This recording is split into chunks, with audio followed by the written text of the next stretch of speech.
Hi, everyone. Welcome back to Thanks for Sharing. I'm your host, Jackie Pack. This will be episode 4 and the final episode in a series that we have been doing.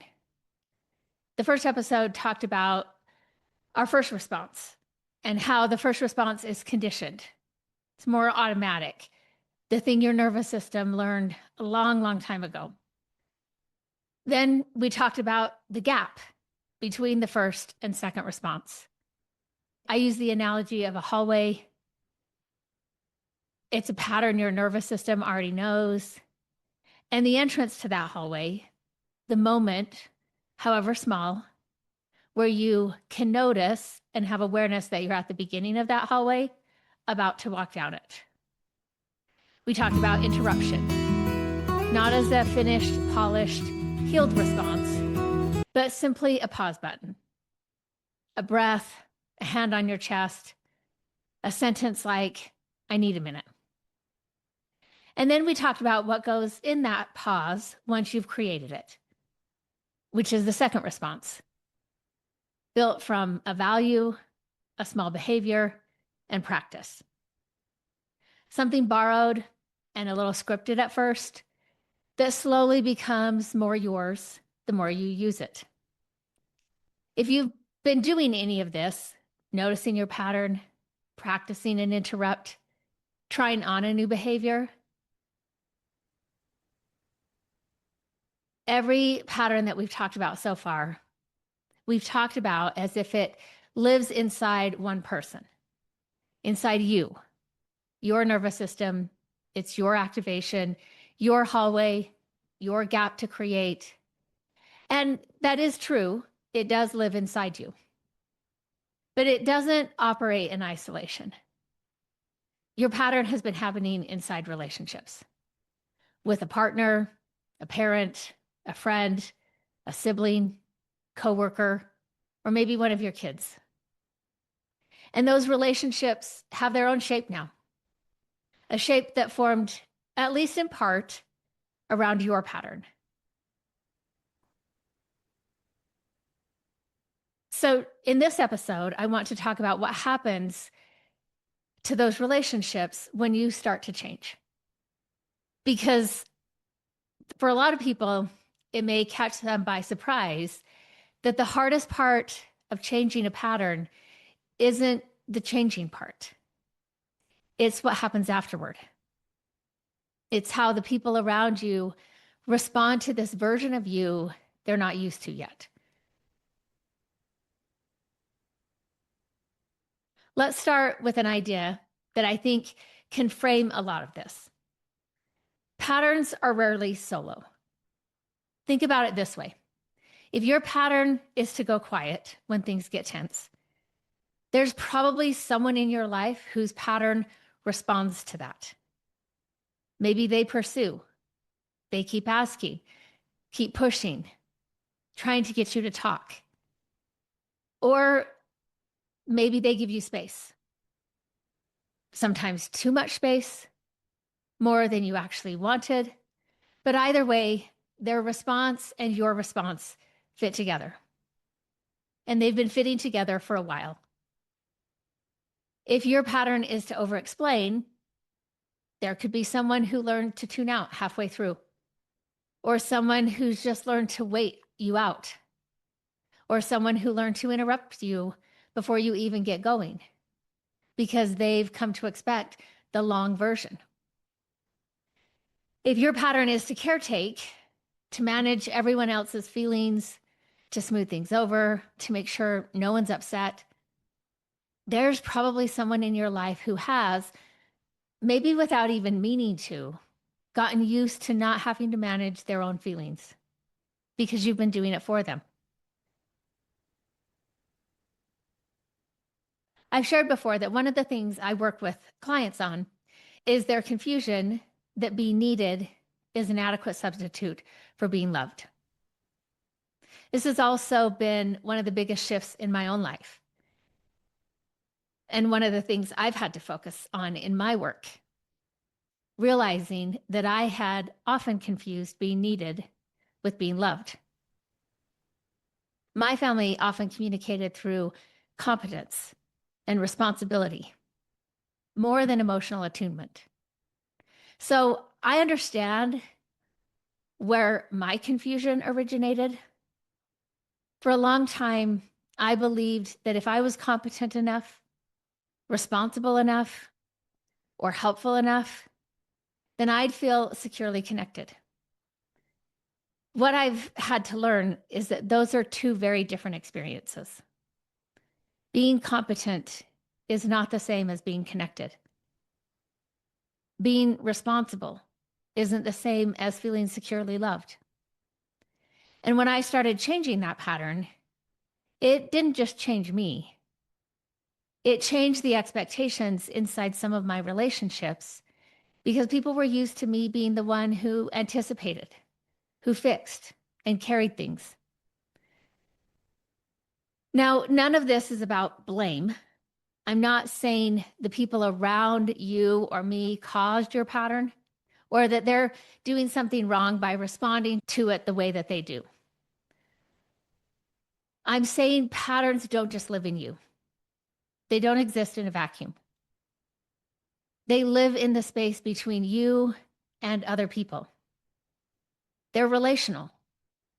They're choreographed, even if nobody ever sat down and choreographed them intentionally. And here's the thing about choreography.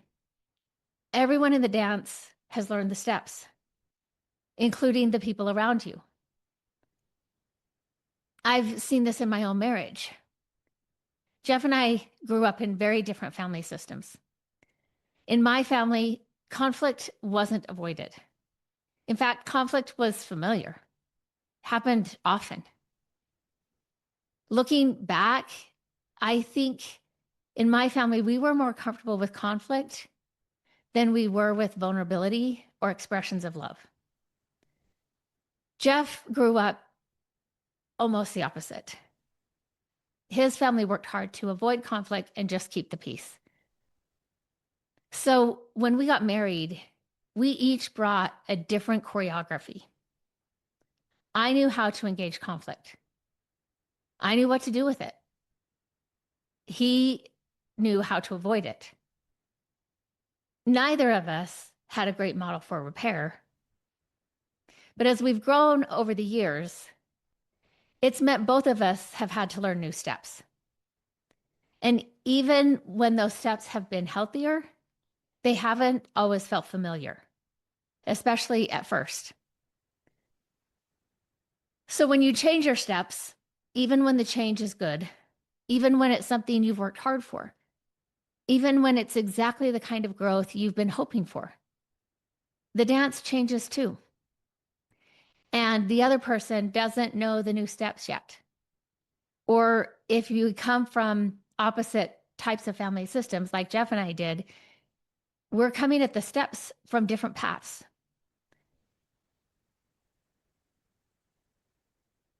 Sometimes the people in your life don't even know the steps have changed. They just know that something feels different. And different can feel like a problem, even if it isn't one. This is the part that actually catches people off guard. They expect that if they finally interrupt their pattern, if they finally do the thing that they've been working toward, the people around them will feel relieved, happy, grateful even. And sometimes that happens.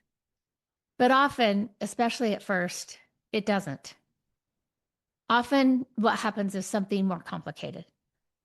There's confusion, friction, sometimes even pushback from people who love you and who want good things for you, who might even be the ones who encouraged you to work on this in the first place.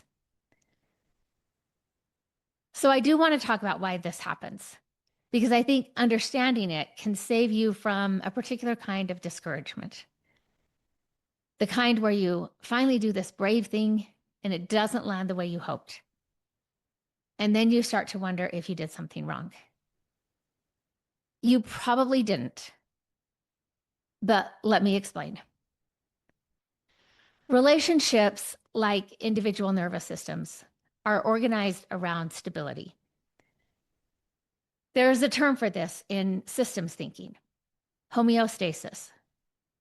A system, whether it's a body or a family system, a friendship or a marriage, tends to settle into a state of homeostasis and then resist things that disrupt that state, even if the state isn't a particularly healthy one. This doesn't mean the relationship wants you to stay stuck.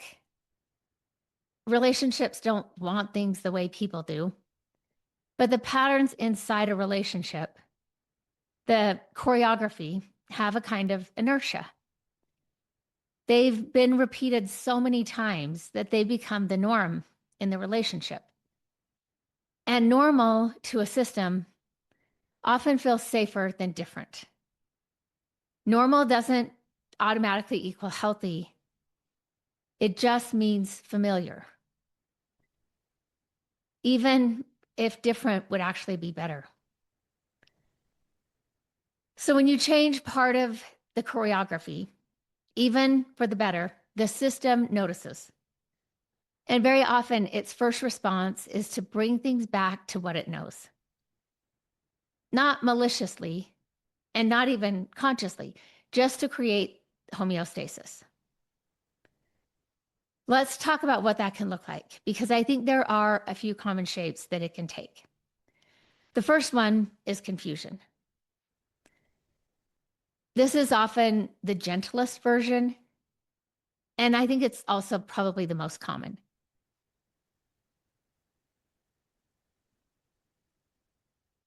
The other person notices something is different, but they don't have the language or understanding for it yet because you haven't necessarily explained anything. Maybe you took a breath instead of snapping. Maybe you said, "I need a minute," instead of disappearing for the evening. Maybe you even asked a question instead of launching into your usual explanation. So the other person validly may not be able to put their finger on something that's different, but their body picks it up. From the outside, it can look like a really small thing. It might not look like anything different at all, but it feels different. But the person on the other end might feel it as a small jolt. Like, that's not usually what happens, even if they don't know what was different. Sometimes they might ask you directly, "Are you okay? You seem different." Sometimes they might not say anything at all, but you might notice a slight pause, a look, maybe a beat of silence that wasn't there before. Confusion isn't rejection. It's just the system registering that something shifted. It's actually a sign that the interrupt you've been practicing was noticeable, or the second response that you've been practicing was noticeable, which in a strange way means it worked. The second shape I'll call testing, although that word can make it sound more deliberate than it may be. Sometimes when you change your steps, the other person's nervous system, without their permission, often even without their awareness, tries a little bit harder to get the old response back. If your pattern was to give in when someone pushed and you don't give in this time, the pushing might increase before it decreases. If your pattern was to apologize quickly to end an argument and you don't apologize this time, the argument might escalate slightly before it settles. I'm not saying that people manipulate you on purpose to keep you in your old pattern. I think mostly that's not what's happening. What's happening is closer to what happens when you change the temperature in a room. The thermostat doesn't decide to fight you. It's just calibrated to a different setting. And for a moment, it works harder to get back to what it's calibrated for before it either adjusts or the new setting holds. People are doing something similar. usually completely outside their awareness. Their nervous system learned over time what elicits a response from you. And when that response doesn't come the way it used to, there can be, for a little while, more of whatever used to work. They might get slightly louder. There might be more repetition or more pressure, which can feel discouraging because it may seem like your change made things worse rather than better, at least in the moment. But often it's not that your change made things worse. It's that your change made something visible that was always there. The system's expectation. And now that expectation is bumping up against something new. Let's look at what that can look like in practice. Say your pattern has been to over-explain, to keep talking until you're sure the other person understands, or until the discomfort of being misunderstood goes away. And say the person you talk to most has over time learned to handle this by tuning out partway through, or by cutting you off and saying, okay, I get it, before you are actually finished and before you actually feel heard. So let's say you're working on this second response that's built around a value like, let the other person's experience be true without needing to correct it, with a behavior as small as asking a question. Like, can you say more about that? Before saying anything about your own side. So you try it, and instead of relief, what you might get is something like, what are you doing? Or a silence that feels expectant, like they're waiting for you to keep going, for the part that usually comes next. Or in some cases, they might repeat themselves louder or more insistently, almost as if they're trying to provoke the explanation that they're used to getting. That's testing. And it usually isn't, are you really changing? Prove it to me. In like a deliberate sense. It's more like muscle memory in the relationship. The conversation has a shape the other person knows. And when a piece of that shape doesn't show up, there can be a brief pull to recreate it. Sometimes by asking for it directly, other times by escalating until it appears. Or say your pattern has been to caretake, to notice what everyone needs and quietly take care of it before they even have to ask. The people close to you may have, without realizing it, stopped doing certain things for themselves because you were already doing it.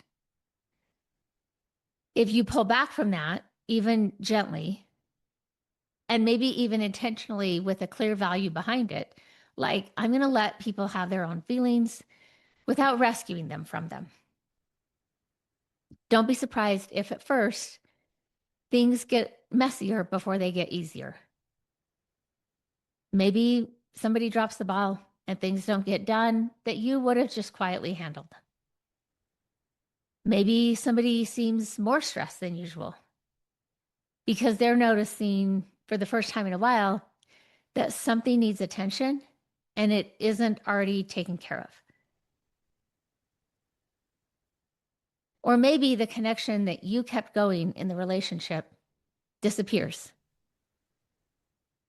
That's not necessarily a sign you should go back to managing it. It might just be the system adjusting to carrying its own weight again. The third shape is grief. And this one probably gets talked about the least, but it might actually be the most important. Even unhealthy patterns serve a function in a relationship. When the pattern changes, even for the better, something is lost along the way. Something is lost along with whatever is gained. If your pattern was to always be the one who apologizes first, The other person never had to sit with the discomfort of an unresolved conflict for very long. If your pattern was to always know what everyone needed, the people around you never had to develop that awareness for themselves because you just did it. If your pattern was to go quiet rather than escalate, the people around you got a kind of peace. Maybe an uneasy peace, but peace nonetheless, that came from you absorbing the tension and saying nothing about it. When you change, those things change too. And even if what you gain is more honesty or more connection, more equity in the relationship, there's still a version of the relationship that's ending. A version that, however imperfect, was familiar. And people can grieve familiar things even when that wasn't good for them. That's true for you, and it's also true for the people around you. Now, I'm not saying this to talk you out of changing. I'm saying this because I think it can help you make sense of reactions that might otherwise feel like rejection. If someone you love seems sad or off, maybe even resentful, in the weeks after you start showing up differently, it doesn't necessarily mean they don't want you to grow. It might mean they're grieving a version of the relationship that's changing, even while another version is being built. Both things can be true. Someone can be glad you're changing and grieving what the change costs at the same time. People, including you, are usually a lot less simple than a single reaction. So we have confusion, testing, and grief. Those are the three shapes that systems responses can take. Often more than one shows up, sometimes even in the same conversation. So what do we do with all of this? I don't think the goal is to prevent these reactions. I don't think you can really, and I don't think it would even be healthy to try. That would just be another version of you managing everyone else's experience, which for some of you is the very pattern you're trying to change.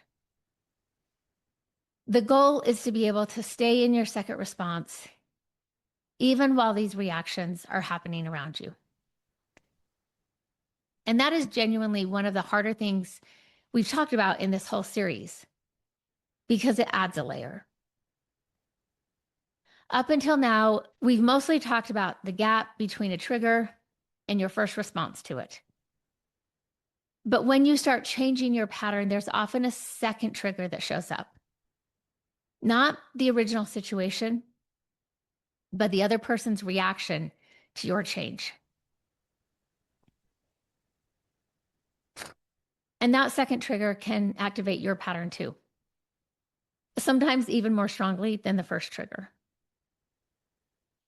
Let me give you an example of what I mean.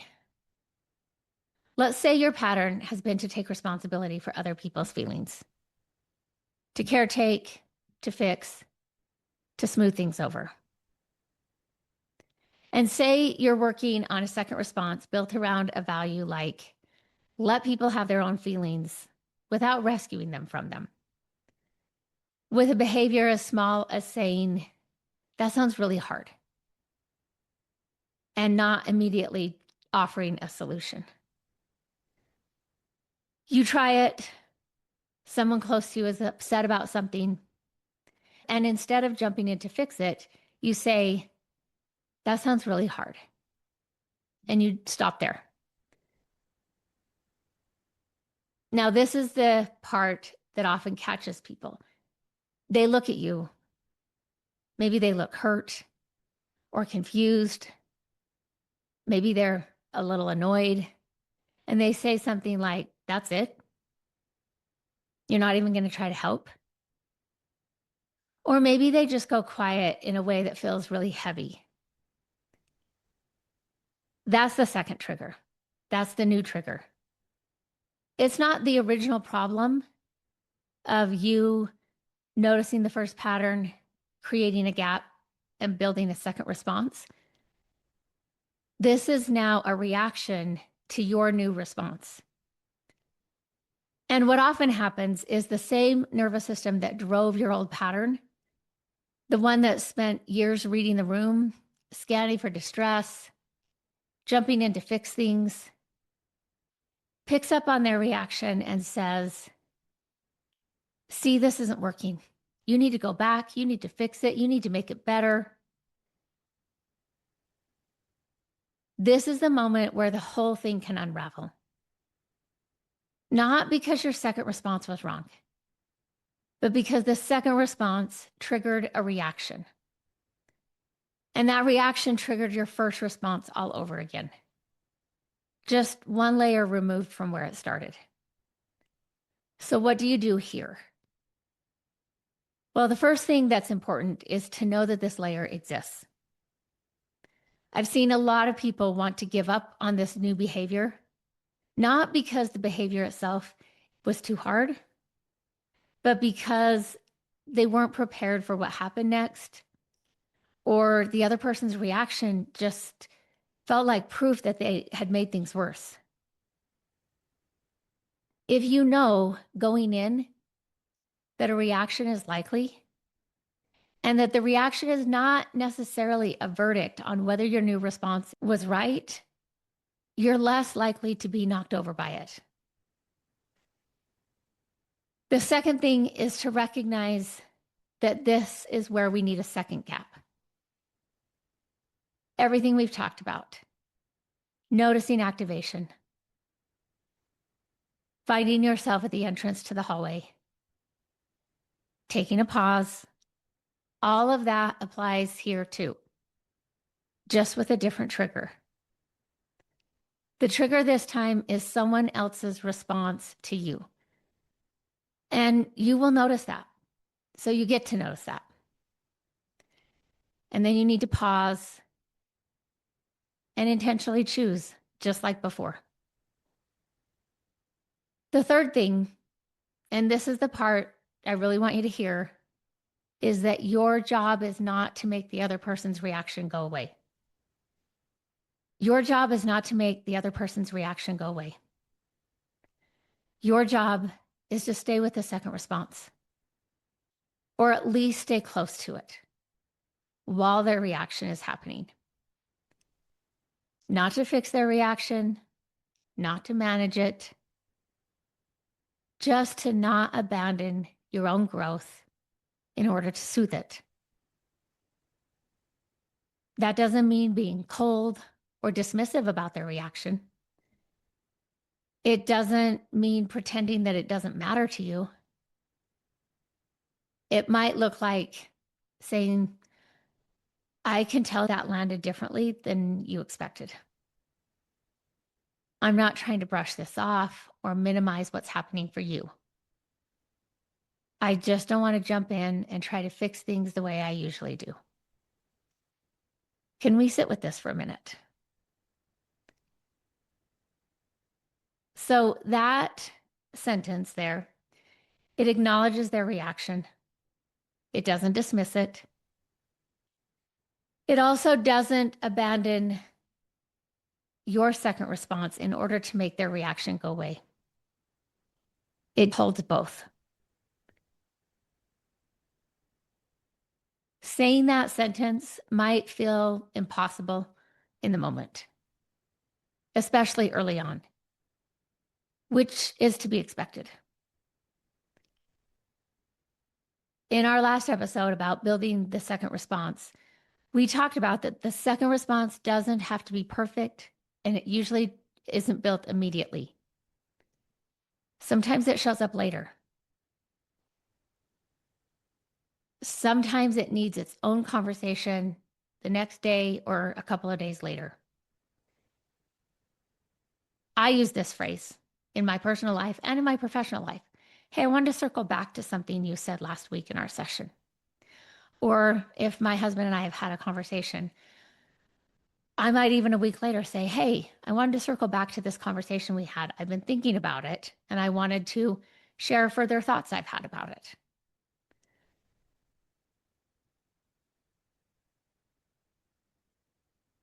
Circling back is not trying to fix things the way that you usually would. It's still the second response arriving on its own timeline.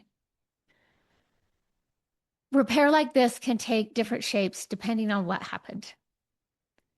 Sometimes it's acknowledging the reaction directly.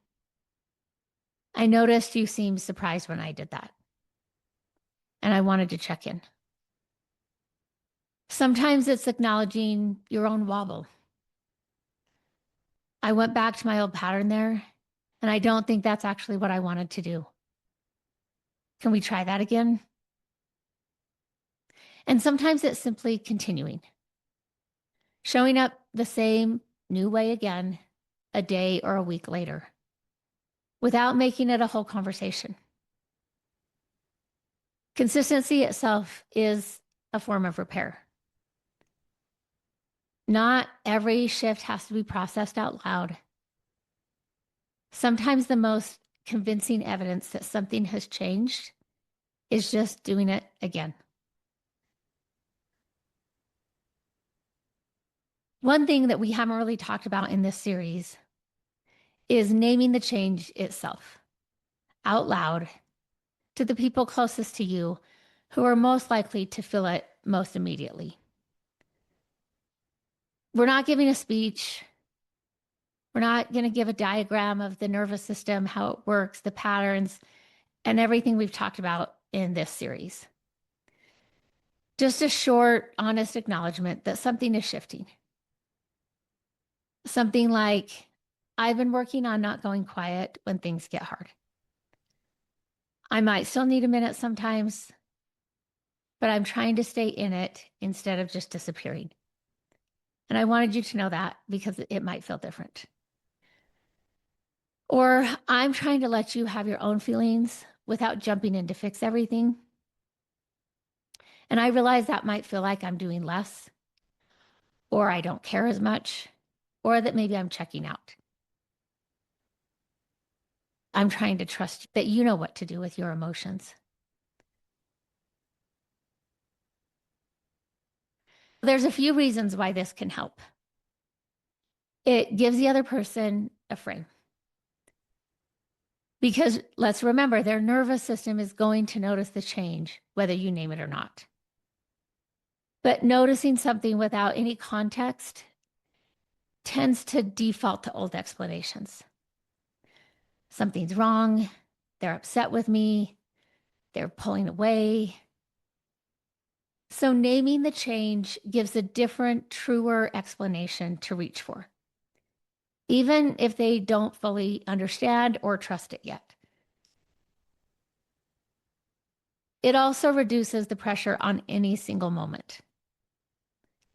If the only information someone has is what just happened in that interaction, then that interaction has to carry all the meaning. But if they know in general, this person is working on something, then any individual moment is just one data point in a bigger picture instead of the whole picture. And then this one is for you, not for the other person. Naming it out loud often helps you stay accountable to it. There's something about saying, I'm working on this to another person that makes it more real. A little harder to quietly abandon when it gets uncomfortable. One thing to caution here, because I think it can be misused, even if there's good intentions, is naming the change is not the same thing as asking for permission. And it's not the same thing as needing the other person to respond a certain way. You might name it, and they might not really react at all. You might name it, and they might say something like, okay. And that's all. You might name it more than once, before it actually lands for them. And all of that is fine.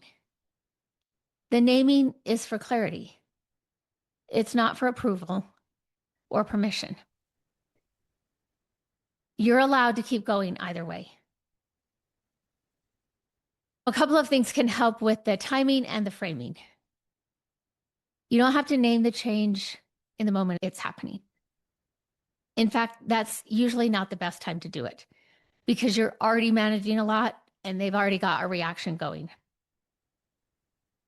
So it can land just as well or even better in a calmer moment when it's not happening. Just saying, hey, I've been thinking about something or I've been aware of something tends to go further than trying to narrate your own growth while you're in the middle of using it. It also doesn't have to be a one-time announcement. For a lot of people, naming the change is something that gets said more than once. Maybe in smaller pieces over time, like leaving a trail of breadcrumbs, rather than making one big declaration. Now, there's one more piece of this that is worth calling attention to, even just briefly, because it also has an influence on a lot of these dynamics. Sometimes when I'm talking to clients, I will say, look, change is hard. Change doesn't come naturally. We have to have awareness. We have to be intentional. We have to have courage and we have to be brave. And as if that isn't hard enough, the person on the other side of your pattern has a pattern too. So your change is not happening in isolation. Maybe their pattern is to pursue when someone pulls away. Maybe it's to go quiet when there's conflict. Maybe it's to take charge or to placate or to need reassurance or to retreat into logic and intellectualism. Whatever that is, it developed for the same kinds of reasons that yours did. It was their nervous system's best answer. At some point, to something that felt unsafe. So when your change creates a ripple, whether that's confusion, testing, grief, whatever shape it takes, that ripple is landing on someone who has their own first response to discomfort too. Sometimes their first response is part of what makes the testing reaction look the way that it does. Someone whose pattern is to pursue will pursue more. Someone whose pattern is to withdraw withdraws further. It's not that your change caused their pattern. Their pattern was already there. But your change can be a trigger for it, the same way other things have been triggers for it before. I'm not telling you this so you can diagnose the people in your life or you can start narrating their patterns back to them. That usually doesn't go well, and it's not even the point. I'm telling you this so that if their reaction feels familiar to you, if you've seen this exact same dynamic from them before in other situations that had nothing to do with you changing, just hold it a little more lightly. This isn't only about you. It's two systems, each with their own history, adjusting to each other in real time. This also can be a moment of hope, though. Just as your second response is something you're building, whether that's the value, the behavior, the practice, the relationship as a whole is capable of building something new as well over time. Even if the other person never frames it in these terms or never does any of the things we've talked about in this series. Relationships change when even one part of the choreography changes consistently over enough time. You don't need the other person to read a transcript of this episode for that to be true. You just need to keep showing up as the person you're becoming and let the relationship catch up at its own pace.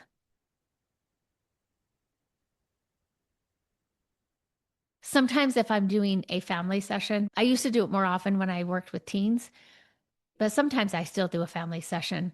You've got parents, siblings, sometimes they're all adult siblings in the room. And in most therapists' office, there's a comfortable chair for the therapist, a comfortable chair for the client, or both of the couple, or both in the couple. We have group rooms, so there's some comfortable chairs there. But I've worked at places where the chairs weren't all that comfortable, and then you're bringing in other chairs that are more like a folding chair, not comfortable. And so you've got this hodgepodge of different chairs in order to accommodate everybody in the family system. Sometimes, if I was working with the teen, I'd have the teen sit in the most uncomfortable chair just because I was the most familiar with them. But at some point, as we're getting into the family system, the dynamics of that family system will start to show up in the room. And I might just casually say to my client, let's say it's the teen, hey, Rob, do you like that chair? Is that chair comfortable? You've been in it for about half the session. And if I know them, they're like, no, I don't like this chair. And I'm like, would you like to change spots with somebody for the rest of the session? Now, depending on the client, let's say dad is in the most comfortable chair in the room, or maybe mom is in the most comfortable chair in the room. And they say, yeah, I want dad's chair. Dad can sit in this chair. And so I look at dad and I say, okay, are you good with that? Will you change seats? Will you change seats with Rob? And at first, I might pick up on the fact that no, they don't really like to do that, but they're not going to say that in this session. Sometimes they do say it in the session. Either way, it's fine. Sometimes they'll ask a sibling, change spots with me. And the sibling's like, oh, why'd you pick me? But they get up and they move. And then I'm like, well, do you not want that chair? No, I don't want the chair. Who do you want to switch with? And they switch with somebody. So we get a game of musical chairs going. But there's usually a time in which somebody says, I'm not changing. No, you can't have my chair. I'm not changing. This is an important moment in the session.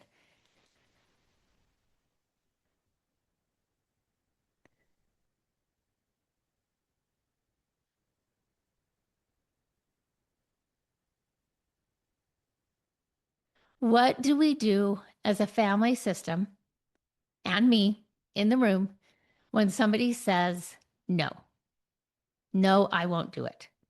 Sometimes that's my client. They're the black sheep in the family. They're the problem of the family. And they say, no, I won't change. I've had some really good conversations come because of that moment. Because in that moment, everybody feels stuck. And that's not a new thing that just happened in that session because of the chair configuration. But it's a conversation that needs to happen.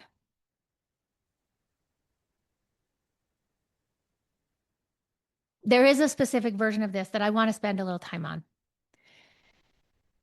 Everything we've talked about today, the choreography, homeostasis, confusion, testing, grief, all of this applies in family systems. Because the family system is often where the pattern was built in the first place. Going quiet that kept you safe was learned at a family dinner table. The explanation that you started giving was a way to be understood in a house where being misunderstood had consequences. The caretaking kept things together when the adults in the room couldn't quite do it on their own. The pattern didn't appear out of nowhere. It was a response to a specific system with specific rules that you lived inside for years. I experienced some of this in my own family growing up. As I've done my own work, I've become more interested in understanding our family and talking about our history. sometimes when my siblings and I are talking about it, which isn't often, many of them will say, I don't really remember our childhood. And for years, for a long time, I would simply say, I remember a lot. I have a lot of memories.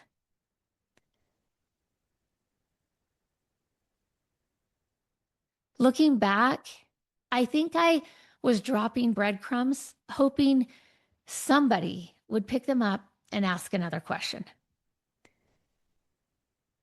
Because I knew I had held a lot of those memories all by myself. I was hoping somebody else wanted to know or somebody else remembered and we could talk about it and we could share something about that.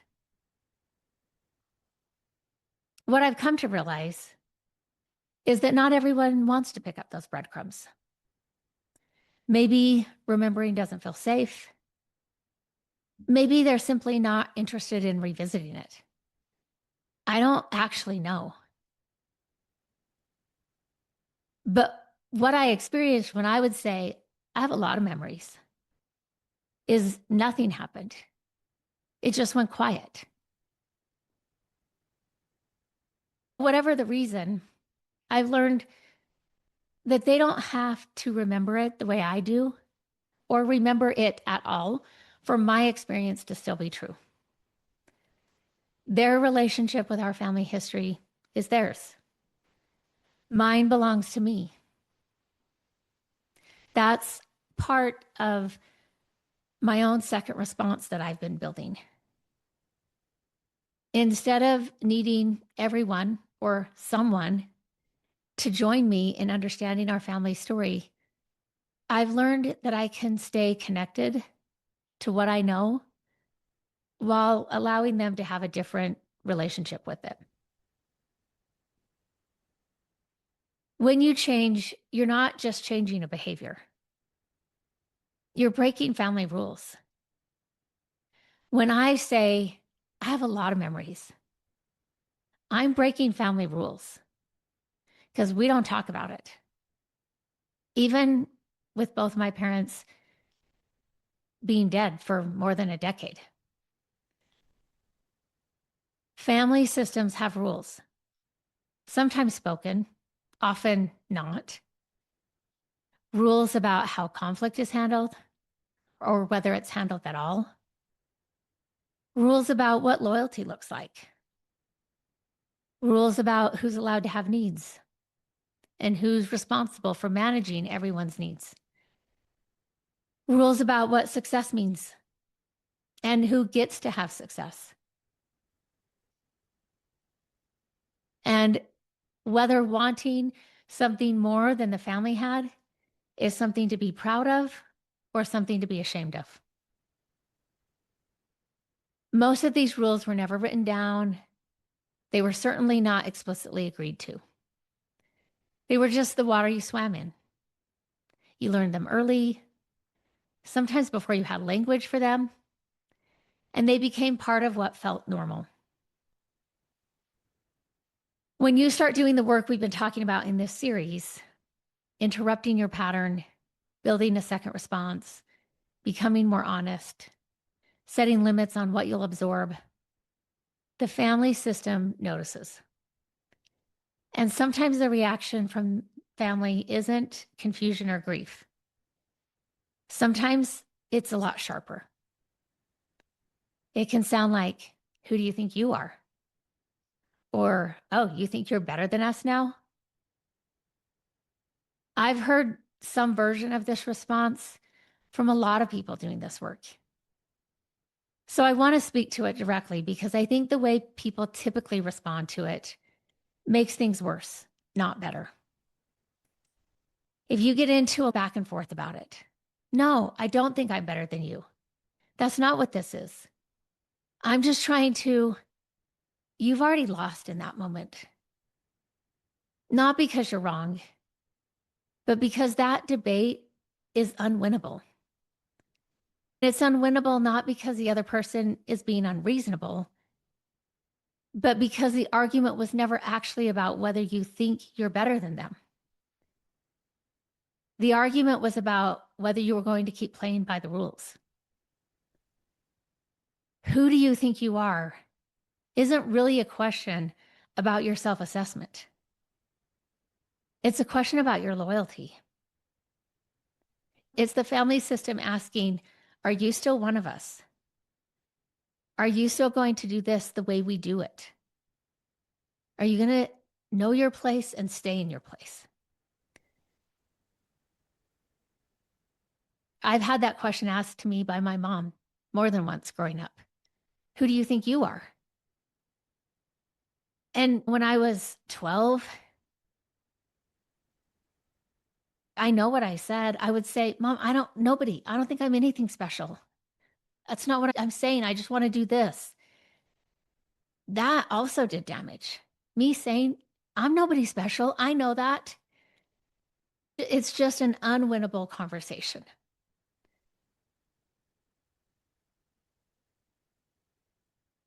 The honest answer, the one that's almost never allowed to be said out loud, because almost certainly it would make things worse, is some version of, yes, yes, I'm going to do this. Yes, I'm going to make myself healthier, even if it means doing things differently than we've always done them, even if it looks different from the outside, even if it costs something, and even if it makes you uncomfortable.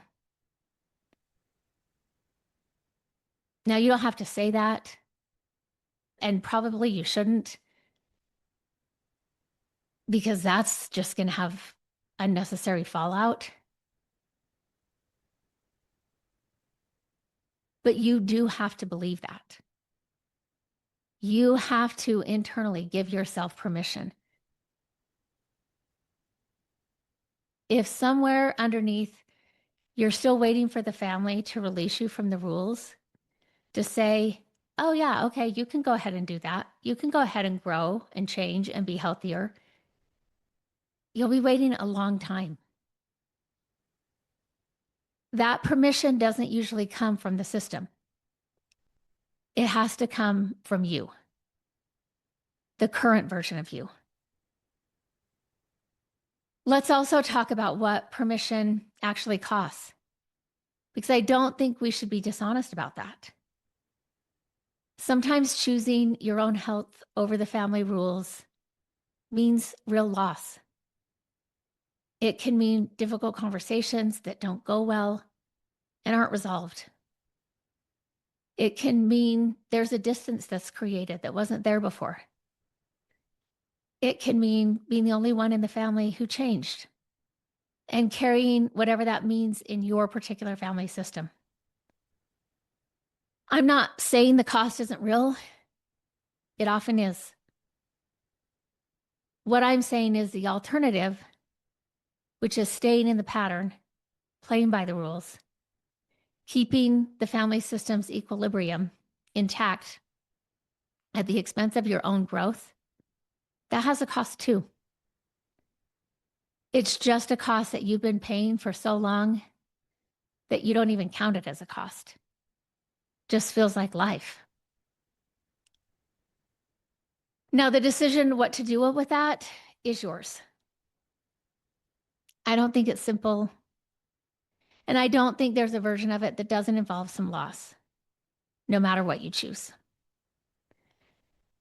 But I do think it matters to see the choice clearly. You have to see that staying in the pattern isn't a neutral option, and that breaking the rules, even when it's hard, isn't the same as being disloyal. It might actually be the most loyal and honest thing you've ever done.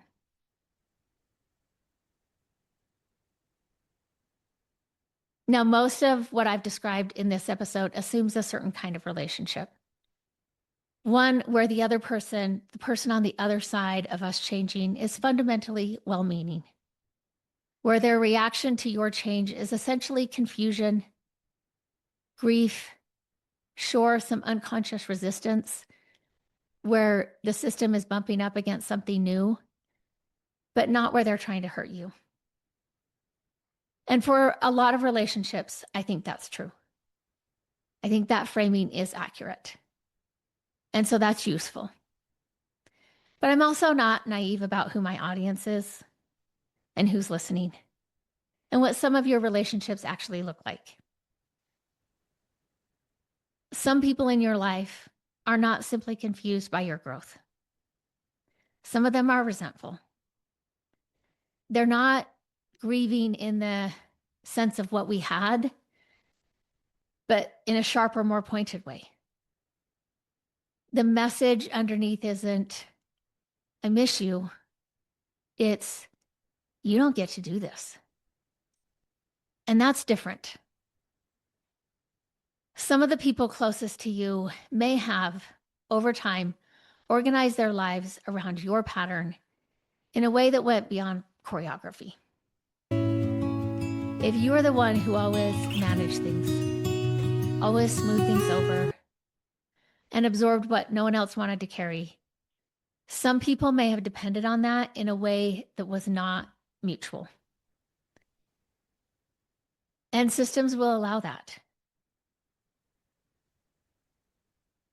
When you stop providing it, they don't experience confusion. They experience the loss of a resource. And the response to that isn't just grief, it's resentment. And there are relationships that simply don't survive change.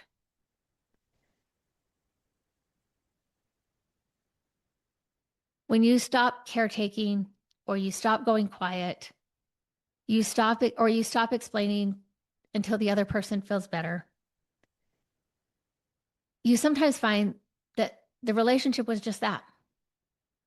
That's all that was. There isn't something else underneath that waiting to come forward. And the relationship disappears not because it's recalibrating, but because you were the one holding it up and you put it down. Sometimes growth reveals incompatibility, not just friction. And if that happens, it doesn't mean your growth was a mistake. Your growth told you something true that was always there, waiting to be known, waiting to be seen. And while I can acknowledge this, I can't tell you what to do about it. Because I don't think it's my place to say, go no contact with this person, or this relationship isn't worth it. That decision belongs to you. And it's usually more complicated than any outside perspective can fully see. But I do want to say this.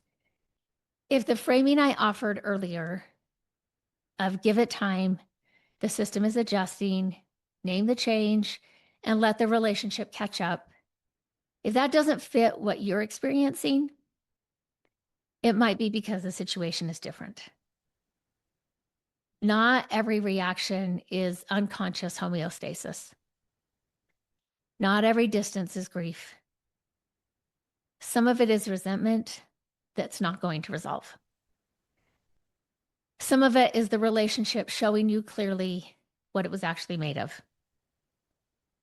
And if that's what you're seeing, if your growth is being met, not with confusion, but with punishment, and not just with grief, but demands that you go back, I do want to say that your health does not require their permission. Your growth does not require their approval. And the fact that becoming healthier costs you a relationship is painful. And it's real. And it is worth grieving. But it's not a reason to stop. Sometimes the clearest sign that something needs to change is that changing it costs you exactly what it costs you. For most relationships, though, and I want to emphasize this, because I think there's a lot of people out there on social media who make it sound like most of the relationships out there are those types of relationships. unhealthy, resentful, demanding. But I don't want anyone listening to this spiraling into, what if my whole relationship falls apart because I'm changing? Most of the time, we're really talking about a period of recalibration. There's confusion, there's testing, grief, all in smaller and more survivable ways. That sounds. It's more of a wobble, not a full collapse. And on the other side of that wobble is a relationship that's more honest and more resilient than the one you started with. Not because the people changed completely, but because the choreography had a little more room in it. So here's what I want to leave you with at the end of this episode. Think of one relationship where your pattern has played a role. A relationship that has its own version of the dance we've been talking about.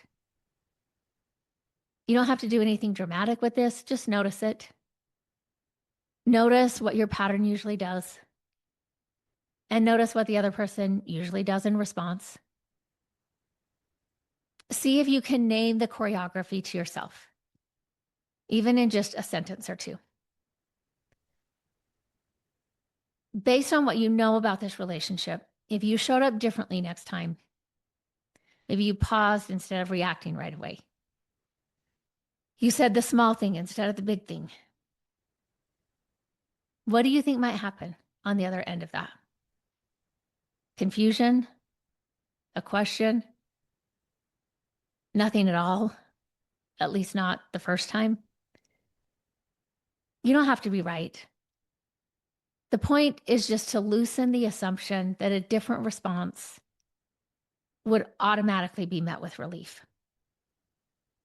Sometimes it will be. Sometimes it's going to take a little bit longer than that. And that's helpful to expect ahead of time. If you've already started practicing an interrupt, or you've started building your second response, pay attention to what happens on the other end. Not to judge it, not to take it as a verdict on whether you're doing it right. Just notice. Does it fall into confusion, testing, grief? Do any of these show up? Maybe even in a small way. Maybe they don't show up at all. Either is useful information. For this week, notice the dance. Notice what happens when a step changes. If you feel ready, consider naming the change to one person. Not a big conversation, just a sentence. Let's bring all 4 episodes in this series together, because I do think they tell one story. The first response is conditioned, and it doesn't operate alone. It was developed in a relationship, a dance, something with its own history and its own choreography. The interruption is the pause. Small, imperfect, available in the body, the mind, and the relationship itself. The second response is what you build to fill that pause. A value, a small behavior, practiced repeatedly until it has its own history. And then today, what we added is this. Building the second response doesn't happen in a vacuum. The people around you are also learning a new dance. They're on their own timeline. They have their own reactions. And your job isn't to choreograph their side of it. Your job is to focus and learn your dance moves, even when the music feels unfamiliar. If your growth gets a reaction you didn't expect, confusion, pushback, even sadness from someone you love, that doesn't mean you got it wrong. It might just mean you did something different enough that it was noticed. And the fact that it's noticed is often the first sign that something is actually changing. Thanks for joining me for another episode of Thanks for Sharing. If you haven't already, hit subscribe, leave a comment, leave a review. Let me know your thoughts on this series, what stood out to you, what's been helpful. And at the end of this episode, I want you to remember that your story matters. There's something meaningful in every chapter. Don't wait to share your story until it's finished. Until next time, Jackie.